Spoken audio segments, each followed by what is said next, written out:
Qu'est-ce que ça fait de savoir que personne ici ne t'apprécie, se sont moqués mes parents en plein milieu de la fête de famille. J'ai souri et j'ai dit, qu'est-ce que vous ressentirez quand j'arrêterai de payer le prêt immobilier demain? La fête est devenue silencieuse. Je m'appelle Alice Lefebvre. À la fête de fiançailles de mon frère à Dinard, il m'a regardé droit dans les yeux, a eu un sourire narquois et a pointé les poubelles à l'extérieur du patio. Ta place est là-bas, juste là, devant 120 invités vêtus de smoking et de robes de soirée. Mes parents ont ri plus fort que tout le monde. Maman a serré son collier de perles et a dit, exactement, c'est là que le bulldog aime s'asseoir de toute façon. J'ai senti chaque paire d'yeux me poignarder comme des aiguilles. Le quatuor à cordes continuait de jouer. Le champagne continuait de couler. Personne n'est intervenu. Je n'ai pas crié. Je n'ai pas pleuré. J'ai juste resserré ma prise sur la petite boîte cadeau dans ma main, je me suis retourné et je suis sorti en passant devant le service de voiturier sans un mot. 30 minutes plus tard, la voix de mon frère a déchiré tout le domaine, un cri rauque et désespéré qui a fait s'envoler les mouettes. Ce qui s'est passé pendant ces 30 minutes a détruit tout ce qu'il pensait avoir. Si vous avez déjà été traité comme si vous n'aviez pas votre place dans votre propre famille, cliquez sur le bouton « J'aime » et abonnez-vous, car cette histoire va vous toucher différemment.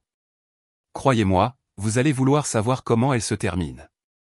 Les portes en fer se sont refermées derrière moi dans un bruit métallique, et le brouillard a avalé la dernière lueur des lumières du domaine. J'ai entrouvert les fenêtres juste assez pour que l'air salin et piquant me gifle le visage. La départementale 168 s'étendait devant moi, sombre et vide, mes phares peinant à percer l'épais brouillard breton. La radio est restée éteinte. Je voulais le silence. Mais le silence a une façon de ramener à la surface tout ce que vous avez enfoui. Les souvenirs ont commencé dès que le gravier a laissé place à l'asphalte. Nantes, notre ancienne maison sur la butte Sainte-Anne. Damien avait toujours les nouveaux jouets en premier. À 16 ans, il a détruit 2 Range Rover 9 en 6 mois. Papa a juste signé les chèques, lui a tendu le 3e jeu de clés et a dit « Les garçons resteront toujours des garçons ». J'avais 18 ans, je faisais des doubles services à la brasserie du centre-ville, raclant les pourboires pour acheter une Clio d'occasion cabossée avec des sièges en simili-cuir craquelé. Papa l'a regardé une fois et a haussé les épaules. « Tu es responsable, Alice. Tu n'as pas besoin que je te tienne la main. » Maman a hoché la tête comme si cela réglait la question. Les bulletins scolaires étaient la vraie blague. Je ramenais d'excellentes notes à chaque semestre, j'ai obtenu une place en classe préparatoire et intégré une grande école de commerce à Lyon. Damien a à peine obtenu son bac. Maman avait toujours son portrait de fin d'études agrandi et encadré au-dessus de la cheminée, comme s'il avait gagné un prix Nobel. Le mien est resté plié dans l'enveloppe. L'excuse de papa était toujours la même. Damien a un bon contact avec les gens. Ça vaut plus que des notes. Traduction, mon frère pouvait se sortir de n'importe quelle situation par son charme, et il le laissait faire. Être l'enfant facile signifiait que personne ne remarquait quand je disparaissais pendant des semaines. Être l'enfant difficile vous valait de l'attention, des cadeaux, des secondes chances. J'ai vite appris quel rôle maintenait la paix. Le moment qui a brisé quelque chose en moi s'est produit il y a 4 ans, le Noël où j'ai failli ne pas rentrer à la maison. Damien était à Ibiza avec des amis, vivant de l'allocation mensuelle que papa lui virait, jusqu'à ce qu'il trouve sa voie. Maman m'a supplié de monter de Lyon pour le week-end. Après le dîner, elle m'a demandé de l'aider à trier le placard du bureau. Elle est sortie pour prendre un appel d'une de ces dames d'œuvre de charité, et j'ai trouvé le dossier bleu repoussé au fond de l'étagère du bas. L'étiquette était écrite de la parfaite écriture de maman, épargne-études. Je l'ai ouvert. 2 relevés de plan d'épargne. Le compte de Damien s'élevait à 78 000 €, les contributions continuant d'affluer à chaque anniversaire et à chaque Noël. Le 2e relevé aurait dû être le mien. Il n'y avait pas de 2e relevé, pas de compte, pas de montant, juste une note autocollante jaune sur les papiers de Damien, écrit de la main de maman, pour le brillant avenir de mon bébé, avec des cœurs.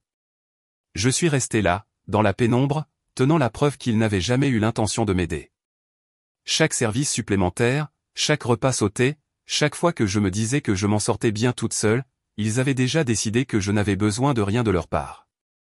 J'étais l'enfant qui ne demandait pas, l'enfant qui se débrouillerait, l'enfant qui ne comptait pas assez pour même avoir un dossier.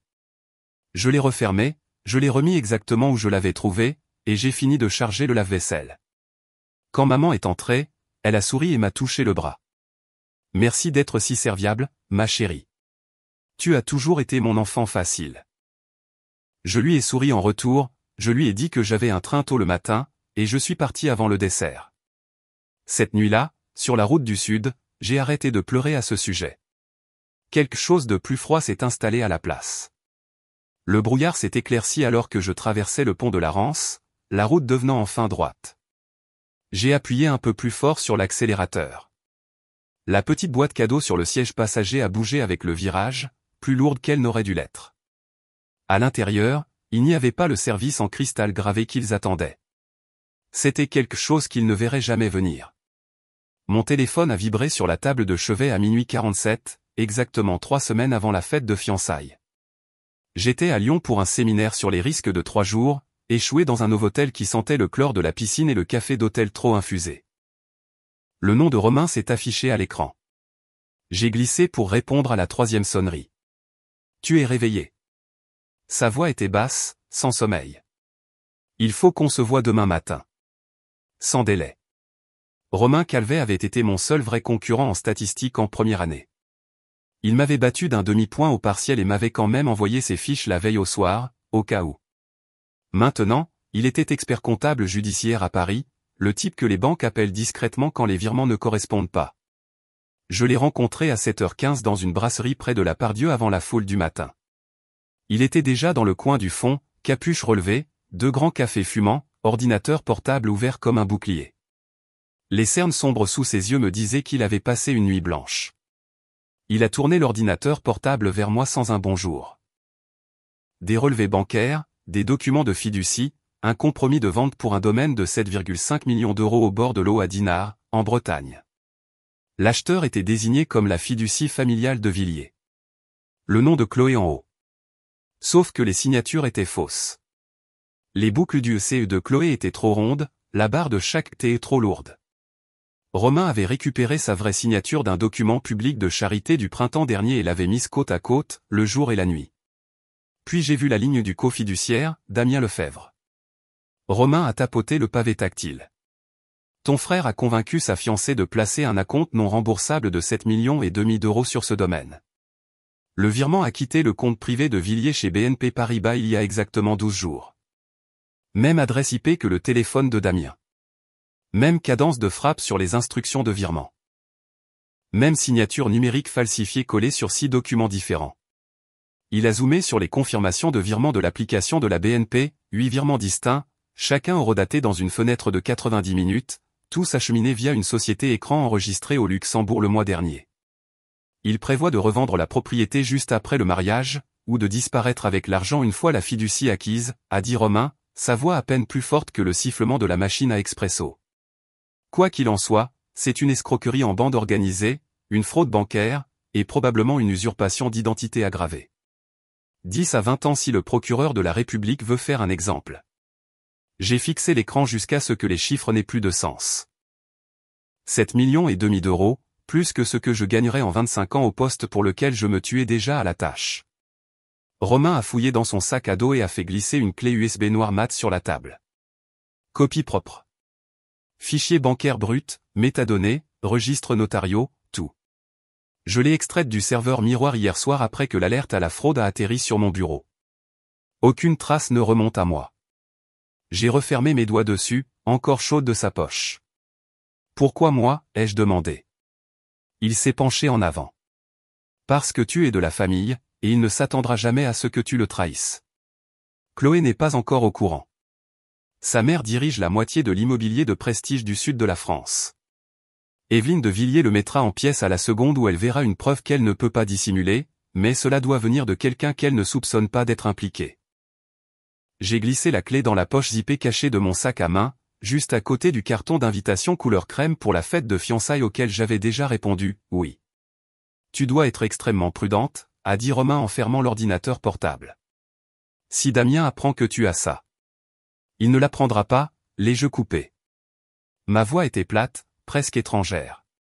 Il pense toujours que je suis la sœur qui reste silencieuse et qui répare ses bêtises. Romain a eu un petit rire fatigué.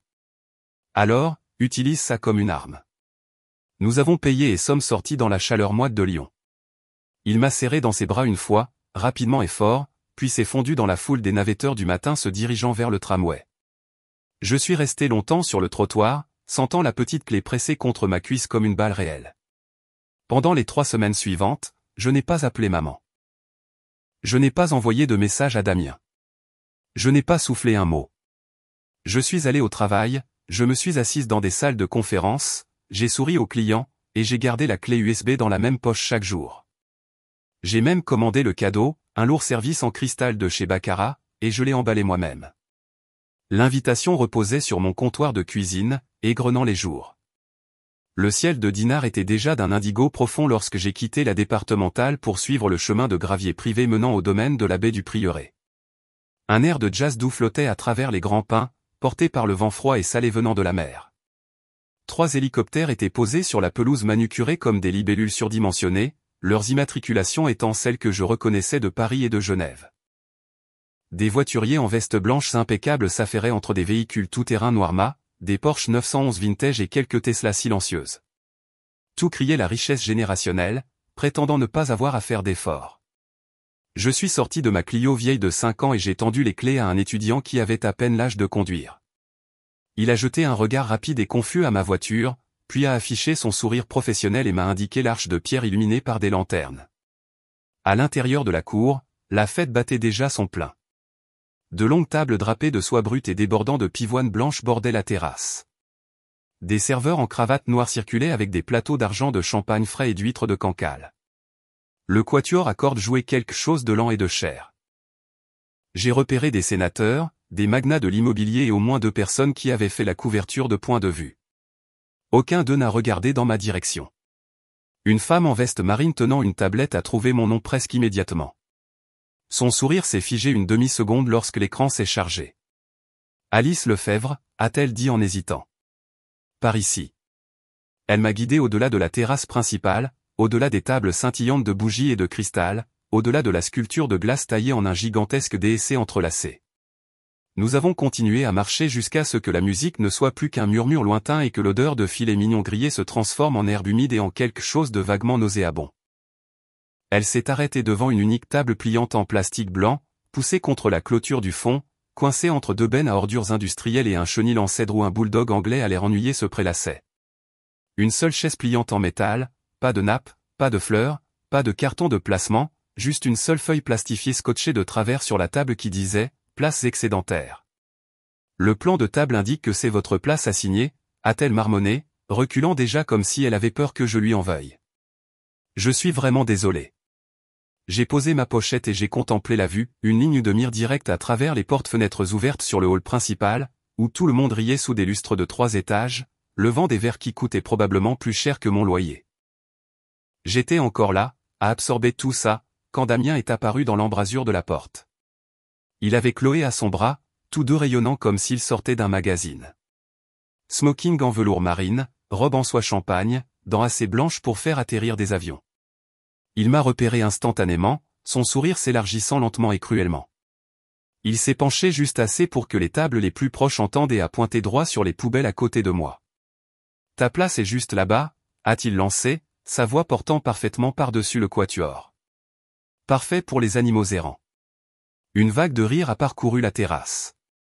Des téléphones se sont levés. Quelqu'un a même sifflé. Maman et papa se tenaient juste derrière lui, des flûtes de champagne à la main.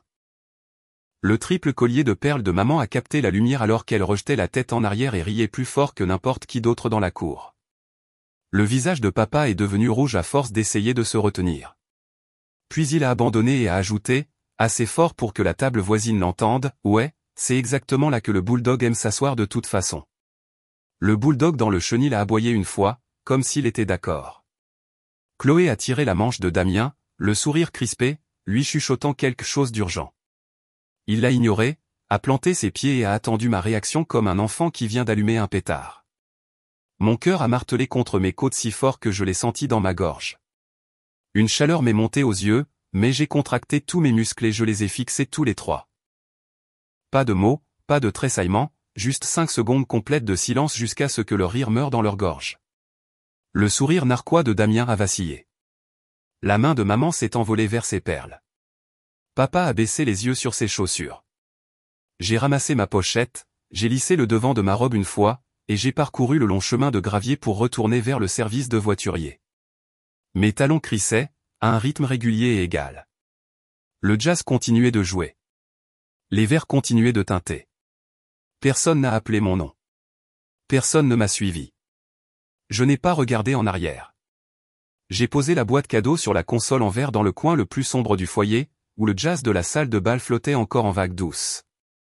La table des cadeaux était une montagne de blanc, d'or et de rubans champagne. Une douzaine de boîtes s'élevaient à 1 mètre de haut, certaines emballées si parfaitement qu'elles semblaient achetées en magasin, d'autres avec des monogrammes peints à la main et des seaux de cire. Une coupe en cristal débordait de cartes.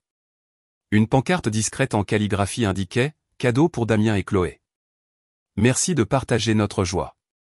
2 cousines adolescentes en robe pastel assorties étaient occupées à prendre des photos, le dos tourné, bloquant la caméra de sécurité qui pointait inutilement vers le plafond. Personne d'autre n'était à moins de 6 mètres. J'ai balayé les piles du regard une fois. Mes yeux se sont fixés sur la plus grande boîte, papier ivoire épais, large ruban de satin couleur crème épaisse, une étiquette argentée qui disait, avec nos plus chaleureuses félicitations, Monsieur et Madame Renaud d'Harcourt 4, Paris. D'après le poids et la forme, ce devait être le service de carafe en cristal Baccarat en édition limitée que j'avais vu annoncer à 11 000 €. Parfait. Impossible à manquer. Je me suis glissé entre les cousines, j'ai souri comme si on m'avait envoyé en mission, et j'ai soulevé le couvercle d'exactement 8 cm. Le papier de soie a crissé doucement. J'ai fouillé dans ma pochette, j'ai sorti la clé USB noire mat sur sa fine chaîne en argent, et je l'ai laissée tomber au centre rembourré. Puis la note, une simple carte blanche, mon écriture soignée et intraçable, la vérité sur l'achat du domaine de la baie du Prieuré. Comparez les signatures de Chloé à partir de la page 47. Les horodatage des virements de la BNP sont sur le dernier fichier. J'ai refermé le couvercle, j'ai lissé le ruban jusqu'à ce qu'il soit parfaitement en place, et j'ai poussé la boîte entière de 15 cm vers l'avant pour qu'elle soit pile au centre sous le petit projecteur au-dessus. Le satin a capté la lumière comme s'il avait attendu ce moment toute sa vie. Les cousines ne se sont jamais retournées. Je suis sorti par le même couloir de service par lequel j'étais entré, passant devant le vacarme de la cuisine où les cuisiniers criaient par-dessus les poêles grésillantes, passant devant la machine à glace qui bourdonnait comme un réacteur d'avion, par la porte latérale et à travers le gravier jusqu'au service de voiturier. Le même étudiant est accouru, les sourcils levés. « Vous partez si tôt, mademoiselle ?» « Changement de programme », ai-je dit en lui glissant un billet de 20 €. Il n'a pas discuté. Ma Clio est apparue en 45 secondes. Je me suis glissé derrière le volant, j'ai baissé toutes les vitres et je me suis éloigné de la lueur du domaine. Le vent froid de l'Atlantique a rugi dans la voiture, piquant de sel et de pain, fouettant mes cheveux sur mon visage. Le trajet jusqu'au pont a duré exactement 11 minutes. J'ai respecté la limitation de vitesse, les yeux balayant le rétroviseur toutes les quelques secondes. Aucun phare ne suivait. Mon téléphone est resté éteint. Rien. À mi-chemin du pont, la baie s'étendait, noire et infinie des 2 côtés, le clair de lune traçant un chemin d'argent en plein milieu. J'ai posé ma main gauche légèrement sur le volant et j'ai laissé ma main droite tomber sur le siège passager vide où le vrai cadeau avait reposé quelques instants plus tôt. Mon rythme cardiaque était lent, presque paresseux. La rage qui avait habité sous mes côtes pendant des années semblait soudainement légère, comme si je l'avais finalement confiée à quelqu'un de plus fort. Un calme étrange, presque surnaturel, s'est installé à la place. J'ai pensé à l'appartement qui m'attendait à Lyon, un 3e étage sans ascenseur, du carrelage de cuisine fissuré que je n'avais jamais pris le temps de réparer, le petit balcon où je buvais mon café en regardant la ligne d'horizon que j'avais payée avec mes propres heures supplémentaires. J'ai pensé au courriel non lu des ressources humaines m'offrant le poste d'analyste senior et le salaire à 6 chiffres qui me permettrait enfin d'arrêter de compter chaque euro. J'ai pensé au dimanche matin sans obligation, sans culpabilisation, sans personne me demandant pourquoi je n'étais pas plus reconnaissante pour des miettes. Le vent hurlait à travers les fenêtres ouvertes, assez fort pour tout couvrir. Je l'ai respiré jusqu'à ce que mes poumons me brûlent de froid. Au moment où j'ai atteint le continent, les lumières du domaine n'étaient plus qu'une faible tache derrière les arbres. J'ai tourné vers le sud sur la nationale, j'ai appuyé plus fort sur l'accélérateur et j'ai regardé le brouillard s'installer, épais et final, derrière moi. Pour la première fois en 29 ans, je me sentais parfaitement libre. 31 minutes après que mes feux arrière aient disparu dans le brouillard, le hall principal flottait encore sur le champagne et l'autosatisfaction. Le quatuor à cordes glissait à travers une reprise rêveuse d'une chanson, la lumière des bougies vacillait sur les pieds des verres en cristal, et le photographe continuait de tourner autour de la table d'honneur, implorant une dernière photo parfaite du couple radieux. Damien avait un bras drapé autour des épaules nues de Chloé, rejetant la tête en arrière à quelque chose qu'un investisseur en capital risque avait dit, riant comme s'il possédait déjà la moitié de la côte. Maman et papa étaient assis à la table familiale, rayonnant si fort que leurs visages semblaient brûlés par la fierté. Evelyne de Villiers s'est levée de son siège comme une reine, sa robe bleu nuit captant chaque étincelle des lustres. Elle a tapoté le microphone 2 fois avec un diamant de la taille d'une myrtille. Avant de laisser ses deux là couper le gâteau et commencer la danse, a-t-elle dit, la voix chaude et théâtrale, les de Villiers ont une petite tradition. Nous ouvrons le plus grand cadeau ensemble, ici même, pour que tout le monde puisse partager le moment. Une vague d'applaudissements ravis a parcouru la salle. Les téléphones se sont levés. Le photographe a pratiquement sprinté vers la table des cadeaux. Evelyne s'est approchée avec des talons de 10 cm qui n'ont jamais vacillé, les yeux balayant la montagne de boîtes jusqu'à ce qu'il se pose sur la plus grande, papier ivoire épais, ruban de satin crème plus large qu'une assiette, étiquette argentée calligraphiée scintillant sous les lumières. Avec notre plus profonde affection, Monsieur et Madame Renaud d'Harcourt 4, Paris. Renaud a toujours su faire une entrée remarquée, a déclaré Evelyne, et la salle a ri juste au bon moment. Un membre du personnel en cravate noire attendait déjà avec un ordinateur portable câblé à l'écran de 85 pouces qui dominait le mur du fond. Evelyne a tiré sur le ruban d'un geste dramatique, a soulevé le couvercle avec panache et a plongé la main à l'intérieur. Ses doigts se sont refermés sur la petite clé USB noire mat, nichée seule dans des nuages de papier de soie blanc. Pendant une demi-seconde, le sourire est resté figé sur son visage. Puis il a glissé juste assez pour que la première rangée le remarque. Eh bien, a-t-elle dit, se reprenant avec un léger rire, en tenant la clé entre deux ongles cramoisis. C'est l'amour moderne, je suppose. Probablement un magnifique montage vidéo de la part des d'Harcourt. Chérie, branche-la. Regardons tous ensemble. L'écran s'est allumé d'un blanc éclatant. Un seul dossier est apparu, centré et en gras, ouvrir en premier. Toutes les têtes dans la salle se sont tournées vers l'écran. Le premier clic a rempli le mur avec le compromis de vente pour le domaine de 7,5 millions d'euros de la baie du Prieuré.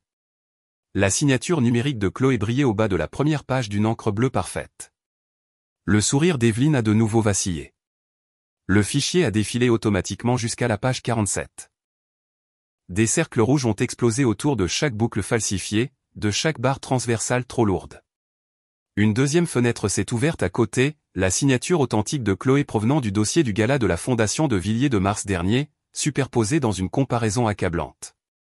Une femme à la table 3 a même laissé tomber sa fourchette. Le bruit a résonné comme un coup de feu. La main manucurée d'Evelyne s'est figée sur le pavé tactile. Le quatuor de jazz a continué à jouer pendant 3 secondes d'inconscience de plus avant que le violoniste ne s'en rende compte et laisse l'archet s'arrêter dans un grincement. Fichier suivant, relevé de compte privé de la BNP. 8 virements distincts, les eurodatages brillants dans le coin, tous initiés depuis l'adresse IP exacte enregistrée sur le téléphone de Damien Lefebvre. Destination finale, un compte aux îles Caïmans ouvert il y a 41 jours au seul nom de Damien. Evelyne a saisi son téléphone, son pouce volant sur l'application bancaire. Ses yeux se sont écarquillés, le blanc brillant tout autour. C'est parti, a-t-elle dit, la voix se brisant dans le microphone. 7,5 millions d'euros d'acompte. Non remboursable. Parti. Les mots ont explosé. Chloé s'est tournée vers Damien, sa robe de soie soudainement de taille trop grande. Damien, dis-moi que ce n'est pas vrai. Damien s'est levé si vite que sa chaise a basculé en arrière avec un fracas. C'est faux. Quelqu'un l'a piraté. Éteignez ça tout de suite. Il s'est jeté sur l'ordinateur portable. Evelyne lui a frappé le poignet si fort que le craquement a résonné dans les haut-parleurs, et sa main a reculé comme s'il s'était brûlé. Le dernier fichier s'est ouvert de lui-même, un enregistrement d'écran silencieux de 30 secondes datant de 2 nuits auparavant. L'écran du téléphone de Damien, parfaitement reproduit. Le curseur cliquant sur « Confirmer le virement » 8 fois de suite. La salle a éclaté en un raz-de-marée de chuchotements. Les colliers de perles serrés, les téléphones enregistrant droit vers la table d'honneur. La femme d'un sénateur s'est levée pour mieux voir. Evelyne de Villiers s'est redressée de toute sa hauteur, s'est retournée vers le microphone, et la température dans la salle a chuté de 20 degrés. Mesdames et messieurs, la célébration de ce soir prend fin immédiatement. Sécurité, expulsez Monsieur Lefebvre des lieux. Et que quelqu'un mette mes avocats au téléphone. Maintenant. Les fiançailles sont rompues, avec effet immédiat. 2 officiers de police en congé en smoking sont apparus instantanément et ont saisi les bras de Damien. Les larmes de Chloé ont commencé à couler dans un silence parfait. La flûte de champagne de maman lui a glissé des doigts et s'est brisée sur le parquet. Papa a fixé l'écran comme si son monde entier venait d'être effacé. Le seul son qui restait était le vent faisant vibrer les portes-fenêtres et le clic doux et impitoyable d'Evelyne fermant chaque compte, chaque porte et chaque avenir que Damien pensait avoir. Damien s'est arraché à l'emprise des officiers et est tombé à genoux juste devant Evelyne, son pantalon de smoking raclant le parquet. « Madame de Villiers, s'il vous plaît » a-t-il supplié, la voix se brisant comme celle d'un adolescent. « C'est un malentendu. Je le jure sur ma vie. J'aime Chloé. Je ne lui ferai jamais de mal. Quelqu'un a monté ce coup. S'il vous plaît, écoutez-moi. » Evelyne l'a regardé de haut de la même manière qu'on regarde une saleté de chien sur un tapis. Elle n'a pas bougé d'un muscle. Chloé se tenait figée à côté de la table d'honneur, la soie champagne tremblante, les larmes traçant des rivières noires à travers son maquillage. Elle a ouvert la bouche, l'a refermée, puis l'a rouverte. « Maman ?» Le mot est sorti tout petit, le même qu'elle utilisait probablement à 5 ans. Evelyne a porté son téléphone à son oreille sans quitter Damien des yeux. « Charles, c'est Evelyne. Fais préparer le jet et amène toute l'équipe juridique à Dinard ce soir. Je veux que tous les comptes soient gelés, toutes les cartes annulées, et un audit judiciaire complet d'ici le lever du soleil. » Elle a baissé le téléphone juste assez longtemps pour regarder sa fille. « Chloé, ton Amex noir, la Platinum, la Centurion, toutes. Disparu. Effectif à la seconde où je raccroche. L'allocation trimestrielle, 230 000 € par an. Disparu.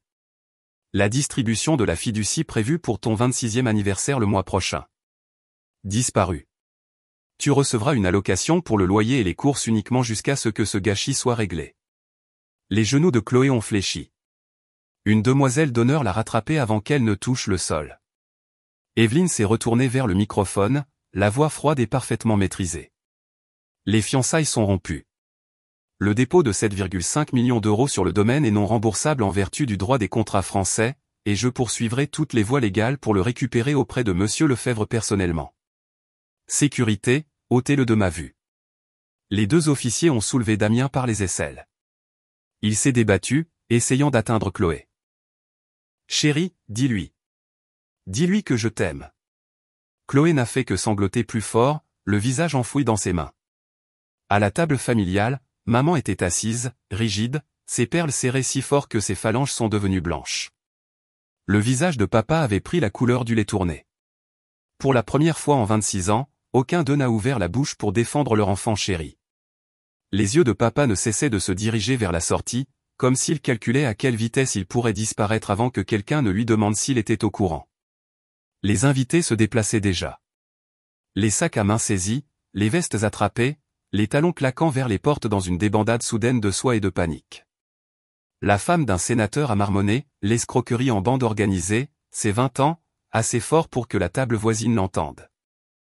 Quelqu'un d'autre a chuchoté, contrat de mariage, et a ri sans humour.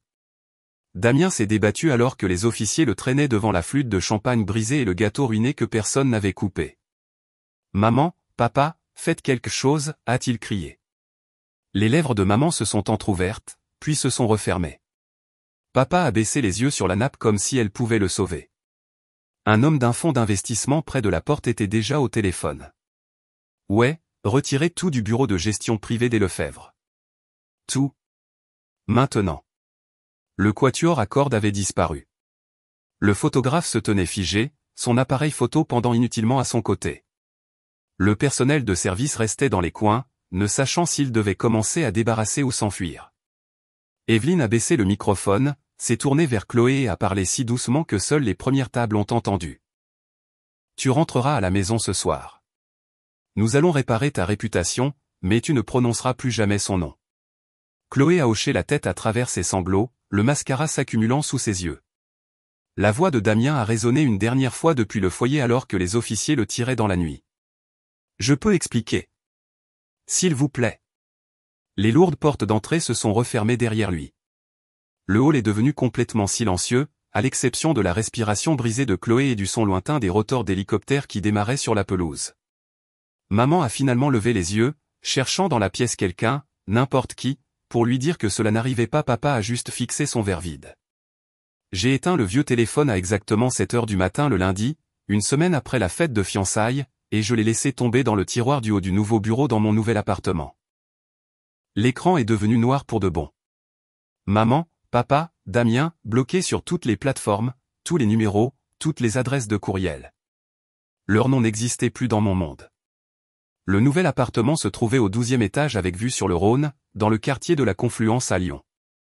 Des baies vitrées, du parquet tout neuf, un îlot de cuisine assez grand pour vraiment cuisiner.